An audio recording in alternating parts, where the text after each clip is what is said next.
நிறைய பேர் ஏன் ஈரானுக்கு ஆதரவாக பேசுறீங்க அப்படின்னு கேக்குறாங்க. அவங்க மட்டும் சரியா அப்படின்னு கேக்குறாங்க. இதுக்கு உங்களோட பதில் என்ன? ஏன்னா அல்லாஹ் சொல்றான், அல்லாஹ் குரான்ல சொல்றான், யாருக்கு ஜுல்ம் இழைக்கப்படுகிறதோ, மஸ்லூம் தான் அநீதி, அநீதிக்கு இழைக்கப்பட்டவர்களுடைய துவா அவங்க முஸ்லிம் அல்லாதவரா இருந்தாலும் கூட ஏற்றுக்கொள்ளப்படும். அவங்க முஸ்லிம்களே இல்லைன்னா கூட சரி, அவங்க அநீதிக்கு உள்ளாக்கப்பட்டாங்களா இறைவன் அவங்களுடைய துவாவை அங்கீகரிக்கிறேன்னு சொல்றான். அப்போ முஸ்லிம் அல்லாத நாடுகள் நீதியாகவோ, முஸ்லிம் நாடு அநீதி இழைச்சா முஸ்லிம் அல்லாத நாடுக்கு தான் இறைவன் உதவி செய்வான். இமாம் இப்னு தைமிய்யா ரஹிமஹுல்லாவும் இதான் சொல்றாங்க.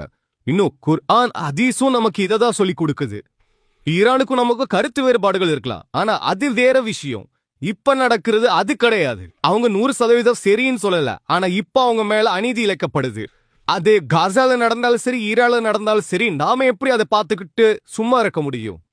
இதை வச்சுட்டு நான் முழுசா ஈரானுக்கு ஆதரவா இருக்கேன்னு சொல்லாங்க. இப்ப நாம அவங்களுக்கு துணை நிச்சணும். ஏன்னா இதுதான் குர்ஆன் சொல்லுது, இதுதான் நபிகள் நாயகம் செஞ்சாங்க, இதுதான் சஹாபாக்களும் செஞ்சாங்க, குலஃபாய் ராஷிதீன்களும் இதுதான் செஞ்சாங்க. ஆனா அரபு நாடுகள் ஏன் இதை செய்யலன்னா அவங்க மரணத்துக்கு பயப்படுறாங்க.